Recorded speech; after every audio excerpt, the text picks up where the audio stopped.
So guys आज से हजारों साल पहले जब इंसान इस तरह की सोसाइटी में नहीं रहता था, जब हर चीज अनडेवलप्ड थी, इंसान जानवरों के साथ जंगलों में रहता था, इधर से उधर भटकता था, जिसे इन शॉर्ट अगर हम लोग अर्ली मैन का जमाना बोले तो भाई उस जमाने में सबसे ज्यादा प्रायोरिटी जिस चीज को दी जाती थी उस चीज का नाम है फिजिकल प्रोटेक्शन, जिसकी वजह से इंसान खुद को प्रोटेक्ट कर पाता था एंड उसके बाद हंटिंग करने की एबिलिटी को सबसे ज्यादा प्रायोरिटाइज किया जाता था। और क्योंकि ये दोनों चीजें एक आदमी के अंदर बहुत अच्छे से होती हैं, इसीलिए उस जमाने में जब वो छोटे छोटे ग्रुप्स एक साथ रहा करते थे, उस जमाने में सारी की सारी डिसीजंस लेने की एबिलिटी आदमी के ही हाथ में होती थी। और क्योंकि उस समय जो फीमेल्स होती थी वो आदमी को डायरेक्टली कन्फ्रंट नहीं कर सकती थी, डायरेक्टली उनसे लड़ नहीं सकती थी, लेकिन फिर भी उनके साथ कौन रिप्रोड्यूस करेगा और वो किस आदमी का डीएनए आगे लेके जाएंगी, ये एक छोटी सी सॉफ्ट पावर जो कि एक्चुअल में बहुत ज्यादा पावरफुल होती है, उस समय भी आदमियों के बिहेवियर को इन्फ्लुएंस के लिए यूज करने के लिए यूज की जाती थी। लेकिन धीरे धीरे इंसानों की सोसाइटी डेवलप होने लगी। इंसानों की सोसाइटी में स्ट्रक्चर,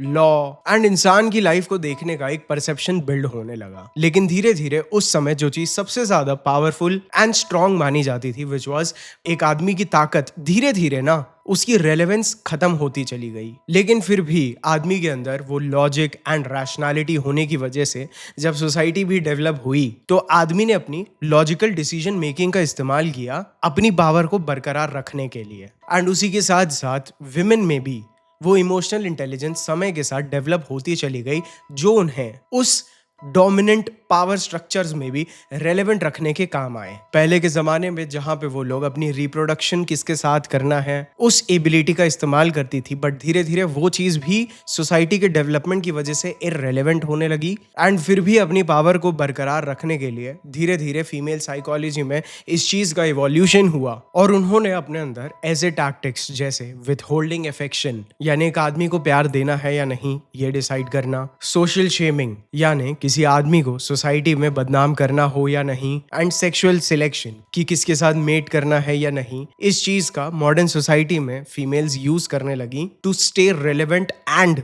स्टिल बी पावरफुल। क्योंकि जो चीज हजारों साल पहले भी चलती थी वो सोसाइटी फॉर्म होने के बाद भी चलने लगी, विच वॉज अगर वो सेक्स का एक्सेस कंट्रोल करेंगी देन वो आदमी को भी कंट्रोल कर सकती है। जहां पे they use to control kings, warriors and rulers. And इस चीज का प्रूफ है हमारी हिस्ट्री एंड हर तरह की कल्चरल बुक्स में, जहां पे औरतों ने किस तरह से बिहाइंड द सीन्स रह के बड़े बड़े राजा महाराजाओं को रूल किया है, पूरी पूरी सत्ता को ऑपरेट किया है इनडायरेक्टली। लेकिन खेल धीरे धीरे यहां से बदलना शुरू होता है जब सोसाइटी में इंडस्ट्रियलाइजेशन एंड फेमिनिज्म एक साथ आया, जहां पे अब एक आदमी की फिजिकल स्ट्रेंथ की जो पावर थी वो अब पहले के जमाने से भी और ज्यादा वीक हो चुकी थी, जहां पे वो कंप्लीटली इररेलेवेंट हो चुकी थी टू अ पॉइंट जहां पे अब उसे उस पावर को यूज करना भी इलीगल बन गया था। एंड बाकी जहां पे एक टाइम पे पूरी पूरी इंडस्ट्रीज आदमी की स्ट्रेंथ पे चलती थी, धीरे धीरे मशीन्स ने उसका रोल कंप्लीटली खत्म कर दिया। तो जो आदमियों का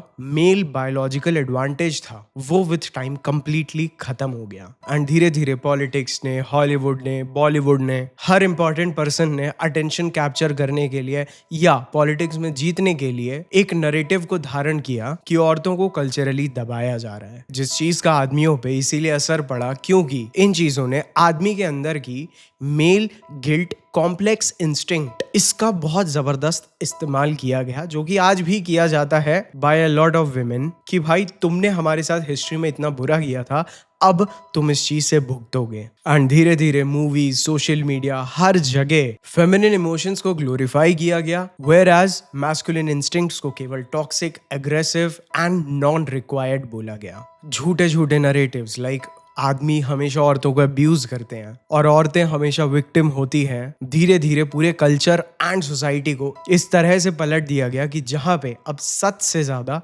इमोशंस की वैल्यू बढ़ गई। मेरे भाई ये चीजें आपको शायद थोड़ी सी बोरिंग लग रही होंगी, बट अगर आप लोग ये बेसिक समझोगे ना तभी मैं आपको जो टैक्टिक समझाऊंगा आपको उनकी जड़ें समझ में आएंगी। भाई यहाँ पे मजाक नहीं चल रहा है, यहाँ पे चल रही है प्योर फैक्शनल साइंस। अगर आप लोगों को वो 10 points to attract 10 female psychology hacks देखने हैं then this is not the channel for you. तो धीरे धीरे जब सोसाइटी में इमोशनल मैनिपुलेशन एंड वीकनेस को ग्लोरीफाई किया गया ओवर फैक्ट्स, तो मेरे दोस्त आदमियों ने भी ना with a period of time अपने आप को डिफेंड करने की एबिलिटी पूरी तरह से खो दी, जिस वजह से over the period of time आदमियों ने अपने मैस्कुलिन फ्रेम को धीरे धीरे करके त्याग दिया। और ये इसीलिए नहीं हुआ बिकॉज विमेन बिकेम स्ट्रॉन्गर, ये एक्चुअल में इसीलिए हुआ बिकॉज सोसाइटी खुद उस इमोशनल मैनिपुलेशन का शिकार बन गई। एंड धीरे धीरे ये चीज एक ऐसा रेवोल्यूशन बन गया जहां पे स्कूल्स एंड ऑफिसेज में मैस्कुलिनिटी को ना पनिश करना स्टार्ट कर दिया गया। आदमियों के वो अट्रैक्टिव बिहेवियर्स जो कि अक्सर कंट्रोल में रहा करते थे, ऑफ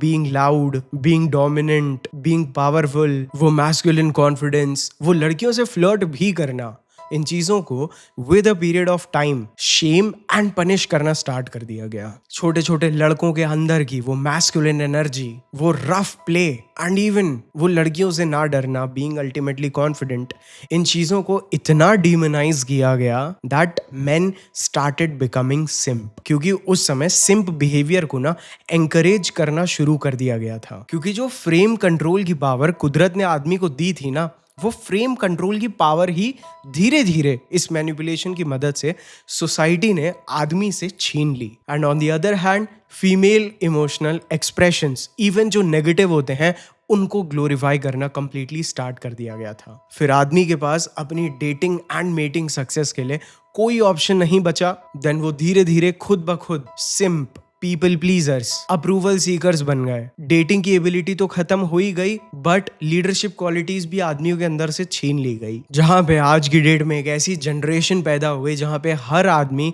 एक पैसिव नाइस गाय है। बिकॉज इतने सालों में आदमी धीरे धीरे ना रिकंडीशन हो चुके थे into fearing their own masculine instincts, always trying to control them. हमेशा खुद को कंट्रोल करना, एक आदमी के अंदर रूल करने की या बेस्ट मेटिंग पार्टनर ढूंढने की हर एबिलिटी को कंप्लीटली शेम किया जाने लगा। एंड बिलीव नहीं, इस पूरी दुनिया ने हमेशा मेल फीमेल्स को इक्वली ट्रीट किया था। बट बहुत सारे लोगों को अभी भी लगता है कि फीमेल एम्पावरमेंट हुआ है, बट एक्चुअल में मेल मास मैनिपुलेशन हुआ है to bring down their power and to finish, जिसने एक मेल और एक फीमेल के अंदर के गैप को कंप्लीटली खत्म किया है। That's it. जिस वजह से 90% आदमी आज की डेट में जो मैनिपुलेटिव फीमेल्स होती है ना, उनके लिए बेस्ट टारगेट बनते हैं। क्योंकि जहां पे एक समय पे आदमी अपनी पावर को अर्न करता था अपने लीडरशिप स्किल्स से, अपनी खुद की अर्न की हुई रिस्पेक्ट से और अपनी रैशनल थिंकिंग से, वहां पे सोसाइटी ने धीरे धीरे पावर ट्रांसफर की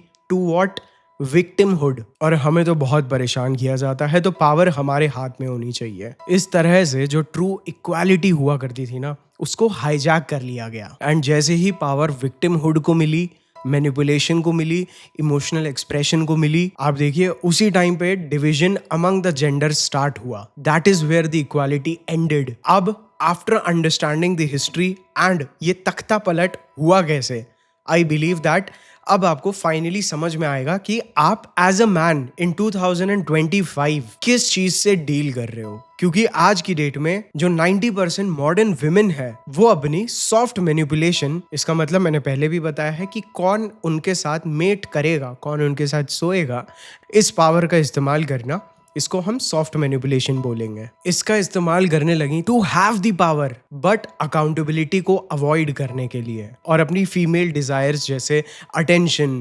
वैलिडेशन एंड एक आदमी के फाइनेंसेस को यूज करने के लिए they started using soft manipulation, बिना आदमियों को किसी भी तरह की क्लैरिटी एंड कमिटमेंट दी है। और इसके पहले वाले वीडियो में आप सभी को पता है, हमने एक्सपोज किया था कि किस तरह से female manipulation is used through dressing, किस तरह के कपड़े पहनना, किस तरह से मेकअप करना एंड सोशल मीडिया के लेवरेज से। लेकिन इस वीडियो में हम समझेंगे एक ऐसी चीज जो करोड़ों लड़कों की जिंदगी बर्बाद करता है, which is even more dangerous, that is emotional manipulation, जो आपके साथ एज अ मैन एक औरत कॉन्वर्जेशंस एंड सिचुएशंस के हिसाब से अपने डिजायर्ड आउटकम को, उन्हें जो चाहिए वो लेने के लिए यूज करती हैं। अब वापस मैं एक डिस्क्लेमर देना चाहता हूं कि अगेन मैं ये वीडियो किसी भी तरह की हेट फैलाने के लिए नहीं बना रहा हूं, और ना मैं इतना बड़ा हूं कि मैं हेट फैला सकता हूं। This video is just for awareness, because I don't believe, क्योंकि मैं मेल और फीमेल के डिवीजन, हेट, इस पे मेरा घर नहीं चलता। ठीक है, तो अभी तक हमने बात कर ली कि एक्चुअल में पूरी हिस्ट्री में क्या हुआ था। अब हम लोग समझेंगे कि एक लड़की की लाइफ साइकिल में वो मैनिपुलेशन सीखती कैसे है। तो सबसे पहले आता है एक लड़की का चाइल्डहुड, जहां पे उन्हें बचपन में ही ये चीज समझ में आ जाती है कि अगर वो रोना दिखाएंगी एंड ये दिखाएंगी कि वो अपसेट या परेशान है, तो वो पनिशमेंट को अवॉइड कर सकती हैं एंड अटेंशन को गेन कर सकती हैं। जहां पे उन्हें बचपन में ही समझ में आ जाता है कि अगर वो इमोशन दिखाएंगी तो उन्हें जो चाहिए वो मिल जाएगा। उसके बाद आते हैं उनके टीनेज ईयर्स, जहां पे उन्हें समझ में आ जाता है कि वैलिडेशन जो उन्हें सोसाइटी से मिल रहा है that is equal to currency. जहां पे अपने टीनेज 16, 17, 18, 19, जहां उन्हें समझ में आ जाता है कि अगर वो अपनी ब्यूटी को शो ऑफ करेंगी एंड वो दिखाएंगी कि वो अटेंशन लेने या देने के लिए अवेलेबल हैं, तो उन्हें स्टेटस मिलेगा। फिर एक ऐसी एज आती है अबाउट 18 से 25 की, जहां पे वो रियल डेटिंग में एंटर करना स्टार्ट करती हैं, जहां पे अब वो जिन मैनिपुलेशन टैक्टिक्स को सबकॉन्शियसली यूज कर रही होती है, अब उन चीजों को कॉन्शियसली प्रैक्टिस या समझ लीजिए एक ट्रायल की तरह यूज करना स्टार्ट करती हैं टू अंडरस्टैंड किससे क्या होता है। और उन्हें समझ में आना शुरू होता है कि कौन सी ट्रिक्स हैं जो एक्चुअल में उनकी पर्सनालिटी के ऊपर बहुत ध्यान से सूट कर रही है एंड जिसे वो लाइफ टाइम बार बार यूज कर सकती हैं। ज्यादातर लड़कियां ऐसी एज में इन 3 टैक्टिक्स को डिस्कवर करती हैं। नंबर 1, लव बॉम्बिंग, जहां पे एक लड़के के साथ 2 हफ्ते ऐसे बात करना जैसे वो उनसे बहुत प्यार करती हैं एंड देन सडनली गायब हो जाना, ताकि उनके पास ऑप्शंस बने एंड उन्हें वांटेड फील हो सके। दूसरी चीज, विक्टिम प्ले करना, कि मेरा एक्स बहुत टॉक्सिक था, जिससे उन्हें धीरे धीरे समझ में आता है कि कोई भी आदमी अब उनके लिए एक सेवियर या एक प्रोटेक्टर की तरह काम करने लगता है। एंड थर्ड टैक्टिक जो सबसे ज्यादा सीखती हैं दैट इज सेक्सुअल कंट्रोल, जहां उन्हें समझ में आ जाता है कि फ्लर्टी मैसेजेस, बोल्ड पिक्चर्स, इनको दिखा के मैं लड़कों का इंटरेस्ट गेन कर सकती हूँ बिना रेसिप्रोकेट किए, यानी बिना उनके अंदर इंटरेस्ट दिखाए, फिर भी उन्हें अपने अंदर इन्वेस्टेड रख सकती हूँ। फिर आ जाते हैं लेट 20s, आप समझ लीजिए आफ्टर 25 ईयर ओल्ड। मैं यहाँ पे आप लोगों को एक लाइफ साइकिल समझाना चाहता हूँ कि ये इमोशनल मैनिपुलेशन जो बेवकूफ आदमी कभी नहीं सीख पाता, how do they master it, उनके अंदर ये इमोशनल इंटेलिजेंस कैसे बढ़ती है। सो लेट 20s में अक्सर लड़कियां अब प्रो बन चुकी होती हैं एंड जिन चीजों को वो 25 के पहले एक टैक्टिक की तरह यूज कर रही होती हैं, अब वो चीज ऑटोमेटिक हो जाती है। For example, long term relationships में उन्हें समझ में आ जाता है कि भले ही हमारा रिलेशनशिप डैमेज हो जाए, लेकिन कंट्रोल हमें हमेशा रिलेशनशिप का अपने हाथ में रखना है। वेयर दे अंडरस्टैंड कि उन्हें किस तरह से एक आदमी को गिल्टी फील करा के उससे सॉरी बुलवा के पावर अपने हाथ में रखनी है। एंड बिलीव मी, जो लड़कियां एक्चुअल में पास्ट में चीट हुई होती हैं, रिपीटेड ब्रेकअप्स देखे होते हैं, लड़कों से रिजेक्ट हुई होती हैं या घोस्टिंग से गुजरी होती हैं, ऐसी लड़कियां रिलेशनशिप्स पे कंट्रोल और ज्यादा कस के बनाने की कोशिश करती हैं, क्योंकि सबकॉन्शियसली उनके दिमाग में ये चीज बैठ जाती है कि अगर मैंने कंट्रोल नहीं किया तो मुझे फिर से इस आदमी के द्वारा हर्ट किया जाएगा। एंड आफ्टर 30 ज्यादातर लड़कियों की यही मैनिपुलेशन टैक्टिक उनकी आइडेंटिटी एंड पर्सनालिटी बन जाती है। अगर वो किसी से जेन्युइनली प्यार भी करती होती हैं, फिर भी वो उस रिलेशनशिप को एक पावर डायनेमिक्स के लेंस से हमेशा ऑब्जर्व करती हैं। एग्जाम्पल, अगर आप अपने अंदर इमोशनल मैच्योरिटी दिखा रहे होंगे तो वो चीज उस लड़की को बोरिंग लगने लगेगी। अगर आप उसके साथ लाइफ में एक सिक्योर प्लान क्रिएट कर रहे हो तो वो जानबूझ के केओस क्रिएट करेगी, क्योंकि पीस अक्सर इन लड़कियों के लिए डेंजरस होता है, because drama is equal to their comfort zone. और ऐसे जरूरी नहीं है कि मेरे भाई हर लड़की मैनिपुलेटिव हो, लेकिन मेरे भाई अगर आपको इन मैनिपुलेशन टैक्टिक्स का पता ना होना तो मेरे भाई आप इस मैनिपुलेशन में अपनी लाइफ एंड अपनी फैमिली की लाइफ बर्बाद कर सकते हो। अभी हम इन साइंस के ऊपर और डिटेल में आएंगे, बट अक्सर ये लड़कियां अपनी गलतियों पर रोने लगती हैं। जब आप नो बोलते हैं तो आपको टॉक्सिक कहा जाता है, और ये लड़कियां गिल्ट, साइलेंस एंड जेलेसी से हर चीज को आपको कंट्रोल करने की कोशिश करती हैं। एंड आप जब तक उसके कंफर्ट के लिए कॉम्प्रोमाइज करते रहेंगे तब तक कंट्रोल उसी के हाथ में रहेगा। एंड आप जब उसके इस बिहेवियर को रेजिस्ट करोगे, रोकने की कोशिश करोगे, या तो वो इससे ग्रो हो जाएगी या वो एग्जिट ले लेगी। But fortunately being a man, अगर तुम अवेयर हो और तुम्हारे अंदर इमोशनल डिसिप्लिन है तो हर केस में जीत तुम्हारी। और अब बात करते हैं इमोशनली मैनिपुलेटिव विमेन की, कि इनके कौन कौन से साइंस होते हैं और कब कौन सी चीज आपको अपने ध्यान में रखनी चाहिए। इसको और डिटेल में डिस्कस करते हैं। Sign number 1, too much too soon. यानी रिलेशनशिप की स्टार्टिंग में ही वो तुम्हारे ऊपर इतना प्यार बरसा देती है बाय सेइंग मैंने ऐसा कभी पहले फील नहीं किया। तुम्हारे साथ जब होती हूँ then I feel like I am in a dream. रोज good morning good night messages, वो emotional calls and physical intimacy भी बहुत फास्ट हो जाती है। अल्टीमेट गोल यहाँ पे ये होता है कि आप इमोशनल रोलर कोस्टर में इतना ज्यादा फंस जाओ कि आपका लॉजिकल माइंड अपने आप ठप हो जाए। इसीलिए मेरे भाई जब भी स्पीड बहुत ज्यादा हो हमेशा पॉज लो, हमेशा ब्रेक लो एंड देखो कि वो जो कनेक्शन बना रही है is it a true connection और इज इट मैनिपुलेशन। दूसरा sign of a manipulative women is secrecy और वेगनेस। यानी जब आप उसके पास्ट के बारे में उससे पूछते हो देन वो आपको कभी बताती नहीं है क्या हुआ, बट बस इतना बोल देगी इट्स कॉम्प्लिकेटेड। अल्टीमेट गोल यहाँ पे ये होता है कि आपको हमेशा इस तरह से कंफ्यूज्ड रखना ताकि नरेटिव हमेशा वही सेट कर सके। और आप देखोगे कि आप हर बार जब भी उसे कुछ डीप पूछोगे तो उसके आंसर्स चेंज होंगे या वो टॉपिक को डाइवर्ट करने की कोशिश करेगी। तीसरा साइन, मैनिपुलेटिव लड़कियां आपको हमेशा टेस्ट करती रहती हैं। बिना किसी रीजन के लड़ना और झगड़ना, एक दिन पूरा प्यार दिखाना और दूसरे दिन गायब हो जाना, आपके सामने किसी और के साथ फ्लर्ट करना जस्ट टू सी कि आप कैसे रिएक्ट करते हो। एंड अल्टीमेट गोल यही होता है कि आप केवल एक इमोशनल स्लेव बन जाओ, क्योंकि आपके रिएक्शन से हमेशा उस लड़की को आपके ऊपर ना उसका कंट्रोल है, उसे ये फील होता है। द नेक्स्ट साइन है हमेशा अपने आप को विक्टिम दिखाते रहना। उसका हर एक्स बॉयफ्रेंड, उसके दोस्त सब टॉक्सिक हैं, हर रिश्ते में उसी के साथ गलत हुआ है एंड वो कभी भी किसी भी चीज के लिए रिस्पॉन्सिबल नहीं है। जिससे उसका अल्टीमेट गोल केवल यही होता है कि आप उसके सेवियर बन जाओ ताकि उसे कभी भी किसी भी चीज के लिए अकाउंटेबिलिटी ना लेनी पड़े।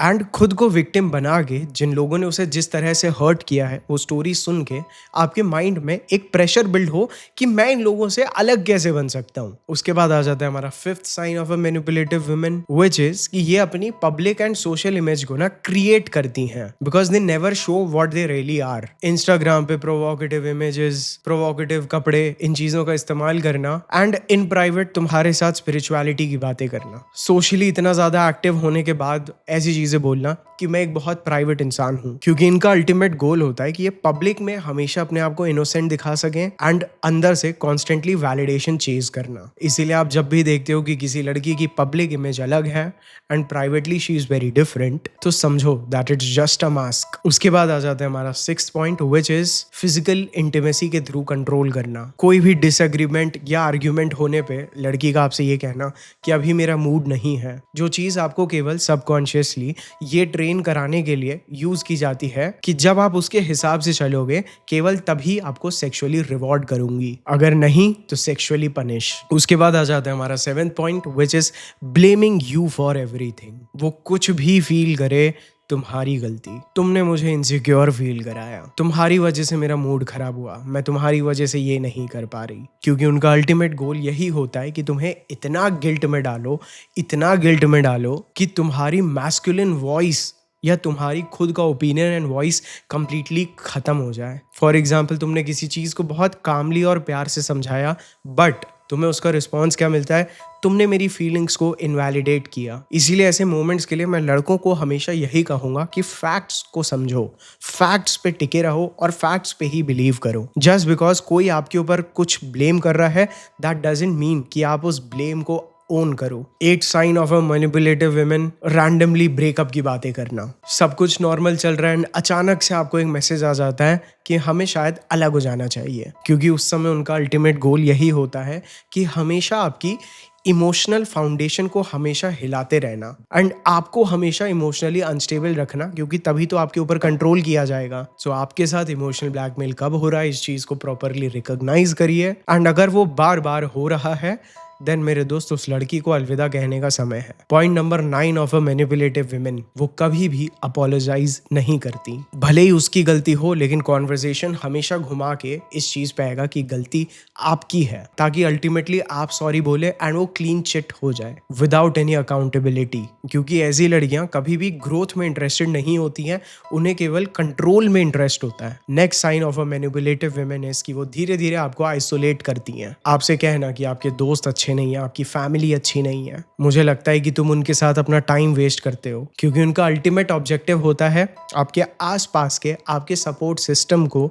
आपसे अलग करना, ताकि इवेंचुअली आप केवल उसके ऊपर डिपेंडेंट हो जाओ। जिससे अक्सर मैं देखता हूँ, पहले जो लड़के हर वीकेंड बाहर जाते थे, अब उस लड़की का मूड देख के खुद क्या करना है इस चीज को डिसाइड करते हैं। इसीलिए हमेशा याद रखिए कि हेल्दी रिलेशनशिप्स में ना आपकी फ्रीडम एक्सपैंड होती है, श्रिंक नहीं। Moving on to our next point which is verbal and emotional manipulation. इसमें आ जाता है हमारा सबसे पहला point which is gaslighting, जो अभी हमने रिसेंटली एक साइन कवर किया है, उसी में से एक है। यानी यहाँ पे आप उस लड़की की कोई मिस्टेक देखते हैं, आप उस मिस्टेक को पॉइंट आउट भी करते हैं, तो उस चीज को ऐसे निग्लेक्ट किया जाता है या इस तरह से वो अवॉइड करती है जैसे ऐसा कभी रियलिटी में हुआ ही नहीं, जिस वजह से आप अपनी रियलिटी पे डाउट करने लगते हैं, आप अपने सेंसेस पे डाउट करने लगते हैं, आप सोचने लगते हैं कि शायद मैं ही ओवर थिंक कर रहा हूँ। फॉर एग्जाम्पल, किसी और लड़के को टेक्स्ट कर रही होती है, आप वो चीज़ देख लेते हैं एंड आपको बोल दिया जाता है he is just a friend, ताकि जैसे कि मैंने पहले बताया आप अपनी रियलिटी पे डाउट करें और आप इस तरह से हमेशा के लिए कन्फ्यूज हो जाएं कि आपको हमेशा उसकी बोली गई बातें, उसके द्वारा किए गए एक्शंस, यानी उसी के हर चीज़ के वर्जन सच लगें। और अगर ये चीज़ रिपीट हो रही है तो अपने आप से चीज कहो that this is not miscommunication, this is manipulation. इसके बाद आ जाता है पैसिव एग्रेशन, जहां पे आपसे जो चाहिए वो चीजें सीधा सीधा नहीं बोली जाएंगी, केवल ताने के फॉर्म में आपको वो चीज बोली जाएंगी। फॉर एग्जाम्पल, वाओ तुम्हें मेरे लिए टाइम नहीं है लेकिन तुम जिम जा सकते हो, followed by a sarcastic line, नहीं नहीं तुम परफेक्ट बॉयफ्रेंड हो, जिसका अल्टीमेट गोल यही होता है कि आप गिल्टी फील करें बिना उस लड़की के आपके ऊपर किसी चीज का डायरेक्टली ब्लेम किए, ताकि आप भी उसको बुरा ना समझें। इसका और एक एग्जाम्पल है, जैसे आप बिजी थे एंड देन आपने थोड़ी देर बाद रिप्लाई किया एंड उस चीज़ का लड़की रिप्लाई करती है कि अरे नहीं नहीं कोई बात नहीं, मुझे वैसे भी अब तुम्हारी ज़िंदगी में ज़ीरो इंपॉर्टेंस मिलने की आदत हो चुकी है। नेक्स्ट, प्लेइंग द विक्टिम, जैसे कि मैंने इसके पहले वाले पॉइंट में बताया, हर एक आर्ग्यूमेंट, हर एक लड़ाई में बेचारी बन जाना, आपकी एक सिंपल सी बात उस लड़की के लिए एक इमोशनल अटैक बन जाना, ताकि आपकी ही एम्पैथी आप ही की पोजीशन को वीक कर दे। इसीलिए हमेशा इमोशन से हट के लॉजिक पे ही रहिए। जब तक प्रैक्टिकली आपकी गलती ना हो, never say sorry and guilt trap में फंसने की ना खुद को आदत डालो और ना सामने वाले को आदत डालो कि आप गिल्ट ट्रैप में फंसते हो। उसके बाद आ जाता है next manipulation tactic which is silent treatment. आपकी छोटी सी गलती और उस लड़की का आपके साथ कम्युनिकेशन एंड करना, जस्ट सो दैट आप उसे चेज करना स्टार्ट कर दो, चाहे गलती उसी की क्यों ना हो, लेकिन गिल्ट हमेशा आपको फील हो। Next manipulative tactic is name calling और मॉकिंग, जहां पे वो लड़की गुस्से में या कैजुअली आपकी इंसल्ट करती है। फॉर एग्जाम्पल, तुम एक लूजर हो या तुमसे बेटर तो मेरा एक्स था, ताकि वो आपकी सेल्फ स्टीम को ब्रेक कर सके। उसके बाद आ जाता है लव बॉम्बिंग, जो कि मैंने इसके पहले वाले पॉइंट में भी बताया था, क्योंकि एक्चुअल में वो इनिशियल मैनिपुलेटिव लड़की के साइंस में भी मैच करता है ना, बट लॉन्ग टर्म रिलेशनशिप में भी अगर आप फंस गए तो ये चीज रिपीट होती है, जहां पे रिलेशनशिप की स्टार्टिंग में आपको दबा के प्यार दिया जाता है, दबा के कॉम्प्लीमेंट्स, दबा के गिफ्ट्स, बहुत सारे प्लान्स एंड फ्यूचर की बहुत सारी बातें करती है, एंड देन अचानक से कोल्ड हो जाना, ताकि आप उस लड़की में जल्दी से इमोशनली इन्वेस्ट करें एंड आप उस लड़की के बिहेवियर के ऊपर डिपेंडेंट हो जाओ। इसीलिए आदमियों को हमेशा स्पीड से ज्यादा लड़की के अंदर स्टेबिलिटी पे ज्यादा फोकस करना चाहिए। नेक्स्ट मैनिपुलेटिव टैक्टिक इज इन्फैंटिलाइजेशन, जहां पे वो आपके हर डिसीजन में आपको ये दिखाती है कि आपको कुछ भी हैंडल करना आता ही नहीं है, बाय सेइंग तुम नहीं समझ सकते या तुम छोटे हो अभी इन बातों को समझने के लिए, जिसका अल्टीमेट गोल केवल ये होता है कि आप अपने ऊपर डाउट करें एंड उसकी एडवाइसेस को ब्लाइंडली फॉलो करें। नेक्स्ट आ जाता है इमोशनल ब्लैकमेलिंग, जैसे कि मैंने पहले बताया, आपके साथ बात बात पे ब्रेकअप या दूर जाने की बातें करना या ऐसा दिखाना मैं हर्ट हो जाऊंगी एंड फिर तुम बर्बाद होगे, इसीलिए आप उस डर में उसके कहना मानते हो। नाइन्थ मैनिपुलेशन टैक्टिक, आपकी फीलिंग्स को मिनिमाइज करना, जहां पे आप कुछ सीरियस अपना इमोशन या कोई प्रॉब्लम एक्सप्रेस करते हैं और लड़की कहती है बस इतनी सी बात है, ताकि आप अपने ऊपर ही और अपने इमोशंस के ऊपर डाउट करने लगें। उसके बाद आ जाता है डाइवर्जन, जो कि एक बहुत घिसी पिटी एंड पुरानी मैनिपुलेशन टैक्टिक है जो लड़कों को समझ में नहीं आती है, जहां पे आप एक इशू को रेज करते हैं, एक प्रॉब्लम को उठाते हैं एंड वो लड़की या तो टॉपिक ही चेंज कर देती है या अल्टीमेटली उसमें आपकी कैसे गलती है वही दिखा देती है, ताकि वो अपनी अकाउंटेबिलिटी को अवॉइड कर सके एंड आपको कंफ्यूज रख सके। ये पिछली कुछ कही गई मैनिपुलेशन टैक्टिक्स से थोड़ी सी सिमिलर है, लेकिन ऐसी सिचुएशंस में आपको हमेशा अपने ओरिजिनल पॉइंट पे ही टिके रहना है। आपको अपना ओरिजिनल क्वेश्चन जो है उसको चेंज नहीं करना है। एंड लड़की किसी भी तरह से टॉपिक डाइवर्ट कर रही हो, आपको गैसलाइट कर रही हो, टेल हर ठीक है मुझे गुस्सा क्यों आता है, इस चीज़ के बारे में बाद में बात करेंगे, लेकिन पहले तुम मुझे ये बताओ जो मैं तुमसे पूछ रहा हूँ। उसके बाद आ जाता है सेल्फ मैनिपुलेशन, जहाँ पे अगर आप किसी जेन्युइन प्रॉब्लम की बात करते हैं तो लड़की आपसे बोलती है कि अगर मैं इतनी टॉक्सिक हूँ तो तुम मेरे साथ रहते क्यों हो। या लड़की अक्सर ऐसे फ्रेजेस यूज करती है, मैं तो बुरी ही हूँ और मैं तो हमेशा ही बुरी रहूंगी तुम्हारे लिए। एंड इस मैनिपुलेशन टैक्टिक का पूरा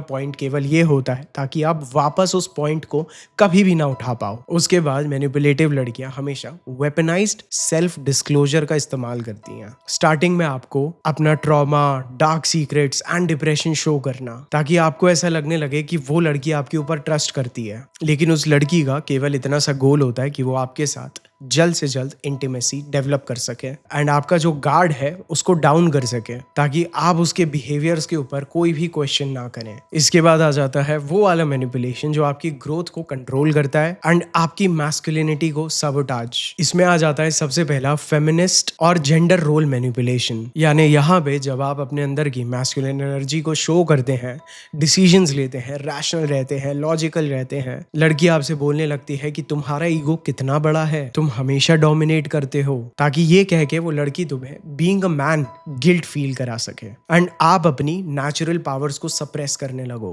next, sabotage of masculine growth, यानी जब भी आप खुद को ग्रो करने के लिए कुछ करते हो तो वो लड़की आपसे बोलती है कि अब तो तुम बिजी हो गए हो, काम के लिए इतना ऑब्सेशन अनहेल्दी है एंड ज्यादा इमोशनल ड्रामा तब क्रिएट करना जब आप फोकस्ड हैं, जिसका अल्टीमेट गोल केवल ये होता है कि आप वापस अपने कंफर्ट जोन में आ जाएं, जहां पे आपकी ग्रोथ उस लड़की को डराए ना। इसीलिए एज अ मैन आप हमेशा याद रखिए कि ग्रोथ के टाइम पे ना आपको सपोर्ट नहीं, आपको टेस्ट मिलते हैं। इसीलिए उस लड़की की इनसिक्योरिटी आपकी ग्रोथ में आपका एक ब्रेक नहीं बननी चाहिए। नेक्स्ट आ जाता है अटैकिंग योर बाउंड्रीज, जहां पे आप एज अ मैन अपनी खुद की ही बाउंड्रीज खुद ही ब्रेक कर देते हैं गिल्ट या इमोशनल प्रेशर में। फॉर एग्जाम्पल, मैं जा रहा हूँ अपने दोस्तों के साथ बाहर एंड लड़की बोलती है कि अब तो मुझे अकेले रहने की आदत हो चुकी है। फॉर एग्जाम्पल, आपने कहा कि मैं थोड़ा सा अपसेट फील कर रहा हूँ, I need some space, and then वो लड़की इमीडिएटली आपको बोलती है कि तुम तो मुझे इग्नोर करने लगे हो। इसीलिए मेरे दोस्त, जब भी आपकी बाउंड्रीज ब्रेक हो, हमेशा उसी समय उस चीज को कॉल आउट करो, अदरवाइज आपकी बाउंड्रीज को ब्रेक करना एक रूटीन बन जाएगा। नेक्स्ट टैक्टिक इज आपकी इनसिक्योरिटीज को टारगेट करना। तुमसे ज्यादा हैंडसम लड़के, तुमसे ज्यादा फिट लड़के, तुमसे ज्यादा पैसों वाले लड़के, ऐसी चीजें बोल के आपका कॉन्फिडेंस कम करना, ताकि आप उस लड़की से वैलिडेशन सीख करने लगे। सो जनरली ऐसी लड़कियां, आप जब भी कॉन्फिडेंट फील कर रहे होते हैं, आपको डेलिबरेटली या जानबूझ के आपके फ्लॉज से भरा एक आईना आपके सामने रख देती हैं, ताकि आपको अपनी कमियां दिखने लगे। इजीली एज अ मैन आपको पता होना चाहिए कि सेल्फ इमेज बिल्ड होता है अंदर से, ना ही किसी और लड़की के कमेंट से। एंड हमेशा लड़कियों के वर्ड्स को फिल्टर करिए कि वो एक फीडबैक है या एक प्रोजेक्शन। उसके बाद आ जाता है हमारा नेक्स्ट टैक्टिक, जिसके बहुत सारे हाई अचीवर्स को मैंने शिकार बनते देखा है, जिसे हम लोग बोलते हैं मूविंग द गोल पोस्ट। यानी आप जैसे ही कोई भी चीज अचीव करते हैं, उस लड़की का रिस्पॉन्स होता है, ये तो मुझे पता ही था, या ये तो एक्सपेक्टेड था, अच्छा ये कर लिया, अब क्या करोगे, ताकि आप भी अपने अचीवमेंट्स और खुद से कभी भी सेटिस्फाइड ना हो एंड आपके माइंड में एक ऐसा लूप बिल्ड हो जाए जहां पे आपको लगे कि यार मुझे बस इतना और अचीव करना है, फिर शायद ये लड़की मुझे अप्रिशिएट करने लगे। इसीलिए एज अ मैन आप इस चीज को समझ लीजिए कि अगर कोई लड़की स्टैंडर्ड्स को शिफ्ट कर रही है तो आप उसे सच कभी भी ना समझें और अपनी अचीवमेंट्स पे खुद को ही रिवॉर्ड करिए, ना ही उसके मूविंग टारगेट्स पे। उसके बाद आ जाता है नेक्स्ट मैनिपुलेटिव टैक्टिक। देखो भाई, मुझे ऐसा लग रहा है थोड़ा सा बोरिंग हो रहा है, लेकिन चीजें कभी ना कभी तो बोलनी ही है, कभी ना कभी तो आपको सुननी ही है। तो अभी सुन लें, बाद में सुन लें। और मैं भी इस काम को एक जॉब की तरह कर रहा हूँ। इन चीज़ों को, इस वीडियो को डेवलप करने के लिए बहुत सारी रिसर्च, बहुत सारे थॉट प्रोसेस, बहुत सारे माइंडसेट गए हैं, ताकि मैं आपकी इवेंचुअली हेल्प कर पाऊँ। So our next manipulative tactic is bringing up the past, जो कि लड़कों के साथ सबसे ज़्यादा होता है, जहाँ पे या तो कोई आपका उस लड़की से आर्ग्यूमेंट चल रहा होता है या आप कुछ अच्छा कर रहे होते हो, ठीक उसी टाइम पे लड़की पास्ट को उठा के ले आती है बाय सेइंग, फॉर एग्जाम्पल, तुम उस लड़की को फॉलो करते थे ना, या तुमने पिछले साल मुझे ऐसे हर्ट किया था। एंड ये चीज मैनिपुलेटिव लड़कियां इसीलिए करती हैं ताकि वो गिल्ट के थ्रू आपकी एनर्जी को वीक कर सकें, ताकि आप अपने आप को अपनी ही ग्रोथ के लिए डिजर्विंग ना समझें। Next tactic, fake support is equal to hidden control. जहां पे स्टार्टिंग में तो वो लड़की आपको पुश करती है, लेकिन जैसे ही आप अपने गोल्स एंड सक्सेस के करीब आने लगते हैं, वो लड़की आपके शेड्यूल को इंटरफेयर करने लगती है, आपके हर एक डिसीजन में कंट्रोल चाहती है और आपकी अपने ऊपर इमोशनल डिपेंडेंसी बढ़ाने की कोशिश करती है, क्योंकि उनका अल्टीमेट गोल ये होता है कि सपोर्ट के नाम पे आपकी ग्रोथ के ऊपर एक कड़क ग्रिप बना लेना, ताकि आप कभी भी ना उस लड़की से अलग होने के बाद भी ट्रूली फ्री ना फील करो। उसके बाद एक ऐसा मैनिपुलेशन टैक्टिक जो कि हर लड़के के ऊपर बहुत भारी पड़ता है, जिसके बारे में बात करना भी बहुत ज़्यादा कंट्रोवर्शियल होता है, जिसको अभी हमने पहले तो ब्रीफली डिस्कस किया था, लेकिन अब डिटेल में डिस्कस करेंगे। That is controlling physical intimacy या withholding physical intimacy as manipulation, जिसे लड़कियां अक्सर इल्यूजन ऑफ स्टैंडर्ड की तरह इस्तेमाल करती हैं कि मैं उन लड़कियों की तरह नहीं हूं जो फर्स्ट डेट पे सो जाती है, जस्ट सो दैट वो लड़की अपने आप को हाई वैल्यू दिखा सके एंड आपके अंदर से इमोशनल या फाइनेंशियल इन्वेस्टमेंट बिना कमिटमेंट के निकलवा सके। क्योंकि इसके पीछे की जो साइकोलॉजी रन होती है वो दरअसल ये है कि जब एक लड़की आपको फिजिकल इंटीमेसी के लिए नो बोलती है, तो आपका माइंड उस सिलेक्टिव रिवॉर्ड को एक सिस्टम समझता है, जहां पे जब आपका माइंड एक लड़की के शब्दों की वजह से आपको ऐसा सोचने पे मजबूर करता है that she is not easy, तो आप automatically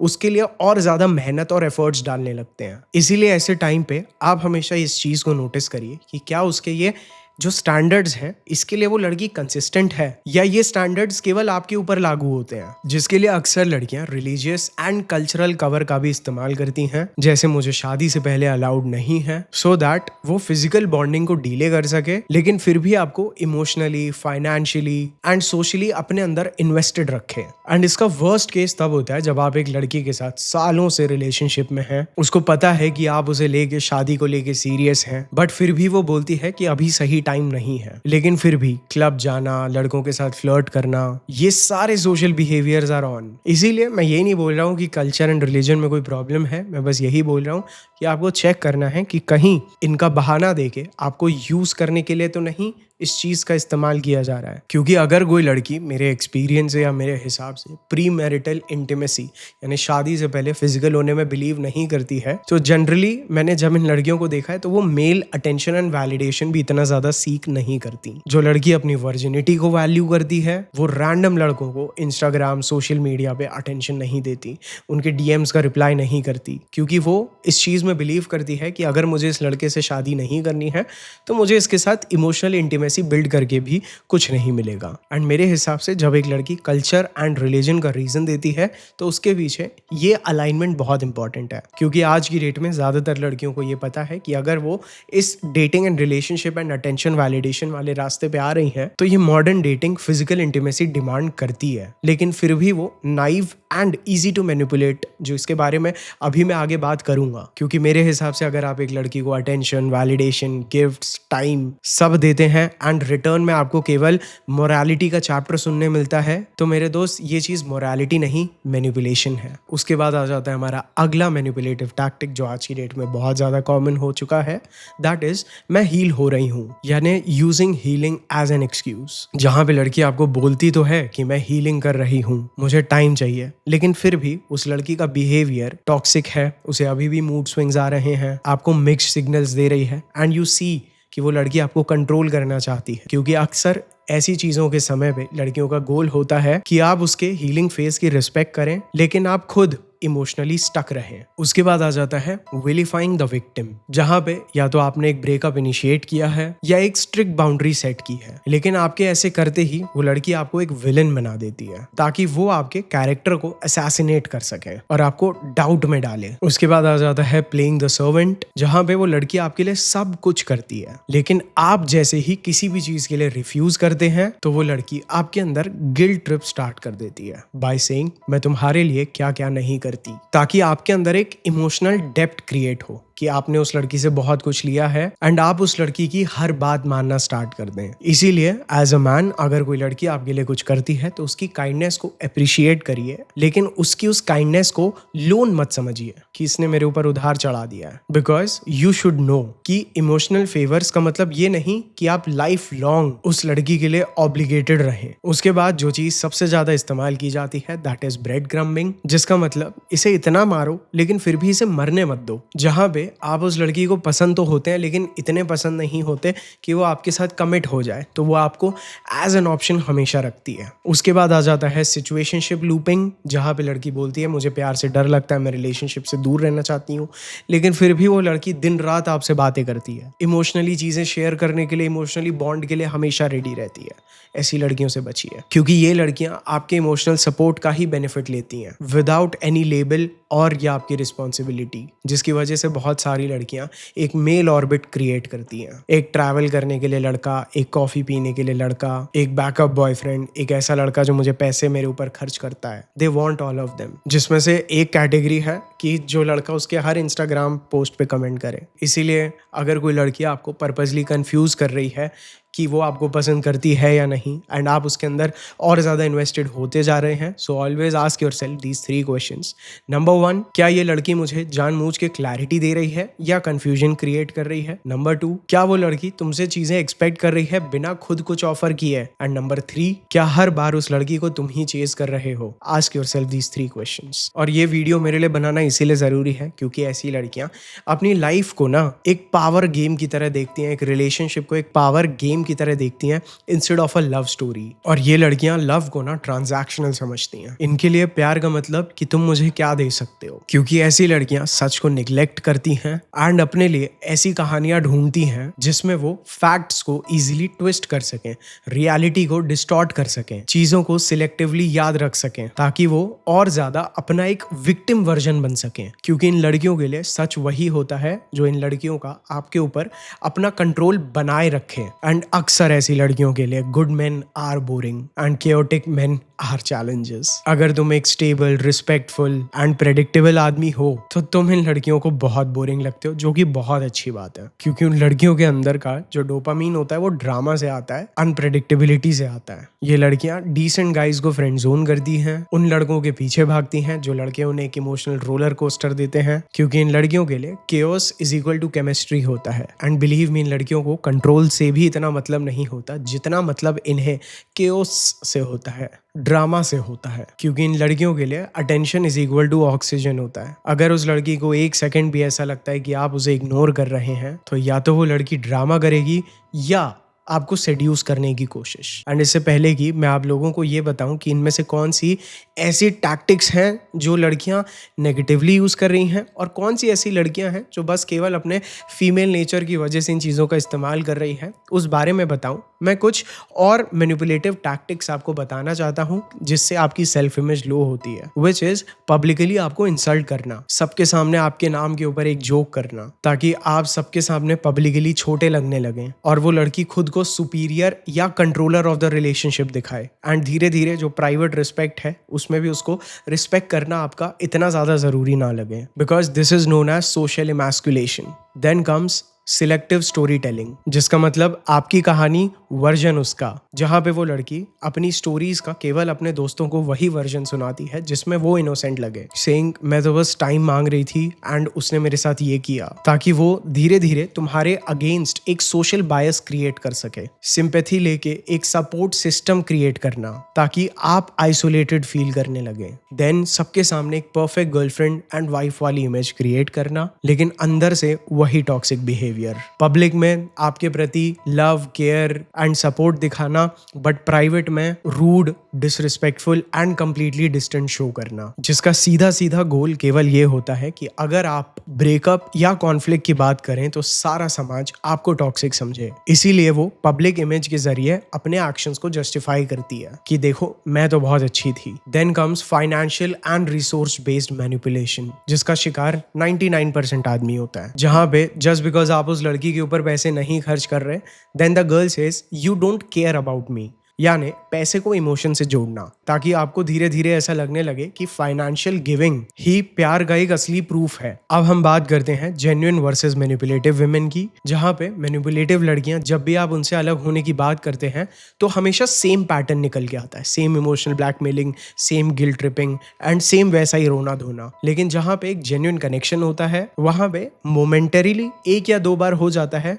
but again and again same reaction नहीं आता। दूसरी चीज, आपको लड़की की consistency between her words and actions के ऊपर ध्यान देना है। जैसे कि हमने पहले बोला, मैं रिलेशनशिप के लिए रेडी नहीं हूँ, मैं फिजिकल इंटीमेसी के लिए रेडी नहीं हूँ, मैं इसके लिए रेडी नहीं हूँ, केवल ये बोल के, लेबल ना दे के बाकी वो सारी चीजें करना जो चीजें होती हैं। Next, emotional safety versus emotional traps, जहां पे अक्सर लड़कों को अगर वो किसी मैनिपुलेटिव लड़की के साथ टाइम स्पेंड करते हैं तो उनका हार्ट एंड माइंड बहुत ज्यादा डिस्टर्ब फील करता है और वो guilt, doubt and low self worth से सफर करते हैं। वेयर एज एक जेन्युइन लड़की के टाइम पे they feel more grounded, more confident and more clear. So अगर तुम एक लड़की से मिलने के बाद कंफ्यूज हो जाते हो कि तुमने कुछ सही किया या गलत किया, that is emotional sabotage. Whereas अगर तुम अपना एक बेटर वर्जन बनते हो, you come closer to yourself, that's a true bond. Next, लड़की के अकाउंटेबिलिटी एंड ब्लेम गेम के ऊपर ध्यान दीजिए। क्या वो हर आर्ग्यूमेंट में खुद विक्टिम बनती है और आप अपने आप विलन बन जाते हैं, या क्या वो लड़की अपनी गलती एक्सेप्ट करती है एंड इम्प्रूवमेंट भी दिखाती है। उसके बाद आ जाता है कि वो लड़की आपकी बाउंड्रीज पे किस तरह से रिएक्ट करती है। क्या वो आपके नो बोलने पे या उसकी लिमिट दिखाने पे एक इमोशनल ड्रामा क्रिएट करती है,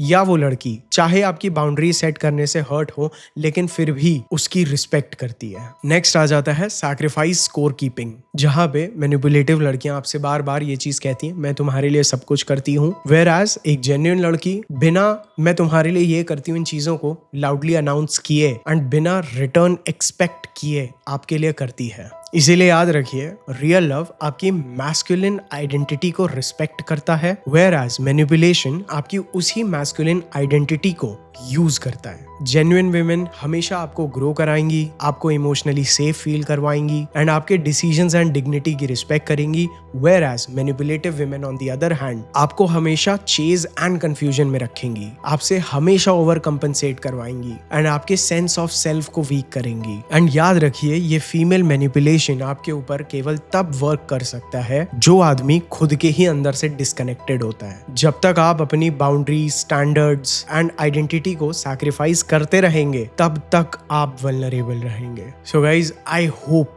again we have decoded the female manipulation tactics and मैं उम्मीद करता हूँ कि इस वीडियो को एज अ गाइड आप इस्तेमाल कर सकें to save yourself and understand right kind of women. हालांकि अभी बस 2 पार्ट्स हुए हैं, क्योंकि अभी भी female manipulation through tonality, body language, micro expressions decode करना बचा है एंड ऐसी तमाम चीजें हैं which are on the way for you to help you become an unfeared master of your own self and the world. So I hope आप लोगों को मेरी ये मेहनत एंड इन्फॉर्मेशन पसंद आई हो। और special thanks to my team, editors Badhon, content researchers Abhishek, my family and all those girls जिन्होंने आधी से ज़्यादा ये चीज़ें मुझे एक्सपीरियंस कराई, ताकि मुझे कुछ भी बोलते हुए ऐसा ना महसूस हुआ हो कि मैंने ये चीज़ें हवा में बोली। So I will see you all in my next another video. I truly love you bro. Bye.